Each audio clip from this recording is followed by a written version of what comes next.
अस्सलाम वालेकुम दोस्तों, कैसे हो? मुझे उम्मीद है कि आप सब सही हो गए। न्यू अपडेट के साथ मैं आपके सामने फिर हाजिर हो चुके हैं। अगर आप कुवैत में रहते हैं, कुवैत की खबरों से हमेशा के लिए अपडेट रहना चाहते हैं तो ये वीडियो आप शुरू से लेकर आखिर तक देखते रहिए। इस वीडियो के अंदर मैं आपको काफ़ी ज़्यादा इंपॉर्टेंट जो है इन्फॉर्मेशन देने वाला हूँ और आप लोगों को बताने वाला हूँ। कुछ बड़ी खबरें आनी है जो कि आपको जान लेना ज़रूरी है और ये चीज़ें आपको ध्यान रखना बहुत ज़्यादा ज़रूरी है। बिना देरी के वीडियो शुरू करते हैं, लेकिन उससे पहले मैं आपको बता देता हूँ, चैनल हमारा पहली बार आए हैं, चैनल को सब्सक्राइब करें और साथ ही साथ बेल आइकन ज़रूर प्रेस कर दें ताकि हमेशा आपको इसी तरीके से अपडेट मिलती रहे और आप हमेशा हमारे साथ में जुड़े रहें।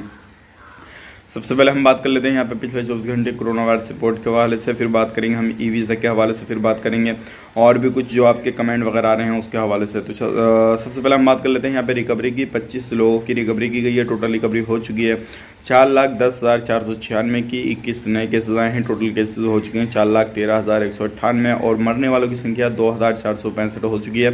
अल्हम्दुलिल्लाह पिछले 24 घंटे के अंदर किसी भी बंदे की मौत नहीं हुई है। बात करते हैं यहाँ पे टेस्टिंग की। 16,241 की टेस्टिंग हो चुकी है, टोटल टेस्टिंग हो चुकी है 52,32,329 की और आईसीयू में कोई भी केसेस नहीं है। यहाँ पे बात करते हैं एक्टिव केसेस की। 237 एक्टिव केस हैं।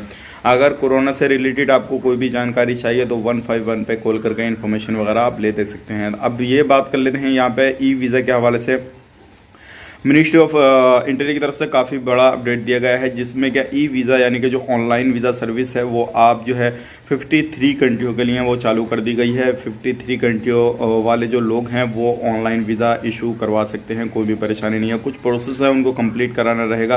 तो आने वाले वक्त में जैसे ही इंडिया, पाकिस्तान, नेपाल, बांग्लादेश जो भी है इसमें अपडेट आएगा तो हम आप तक शेयर कर देंगे। और इनको अप्लाई करने के लिए मिनिस्ट्री ऑफ इंटीरियर की वेबसाइट पे जाना होगा और वहाँ पे सारी चीज़ें आपको apply for e visa enquiry, e visa status, revenue residency visa application status, e forms, ये सारी चीज़ें वहाँ पे आपको सुविधा मिल जाएगी और वहाँ पे जाके सारी चीज़ें आप चेक कर सकते हैं।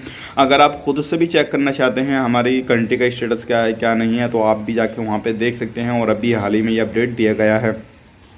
अब बात कर लेते हैं यहाँ पे, अगर आप एक इलीगल हैं, कुवैत के अंदर रहते हैं तो अभी आपको ध्यान रखने वाली ज़रूरत है, क्योंकि बहुत सारे लोग जो है अभी जो हसीस होता है या फिर गांजा वगैरह जो भी हीरोइंस वगैरह होती है, बहुत सारे इलीगल लोग उस चीज़ का काम कर रहे हैं। अभी हाल ही में एक अपडेट आया निकल के, किसी भी बंदे को गिरफ्तार नहीं किया गया, लेकिन उनको पुलिस वालों को खबर मिली कि इस तरीके से वहाँ पे ये हसीस वगैरह छिपा हुई है, तो पुलिस वालों ने छापा मारा, वहाँ से काफ़ी ज़्यादा हसीस जो पाई गई है। अगर आप भी ये काम काज करते हैं, चाहे लीगल हो इलीगल हो कुछ भी हो, तो आपको बख्शा नहीं जाएगा।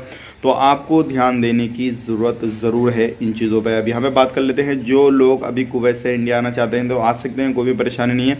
कुवैत से इंडिया आने के लिए आपको टिकट के प्राइस जो है वो ज़्यादा नहीं लगेंगे, नॉर्मली लगेंगे, लेकिन आप इंडिया से कुवैत जाना चाहते हैं तो प्राइस आपके काफ़ी ज़्यादा हाई हो जाएंगे। तो ये थी आज की कुछ जानकारी जो कि मैंने आप तक शेयर कर दी। मिलेंगे किसी नेक्स्ट वीडियो में। आप अपना ख्याल रखें, अपनी फैमिली वालों का ख्याल रखें। Take care, bye bye.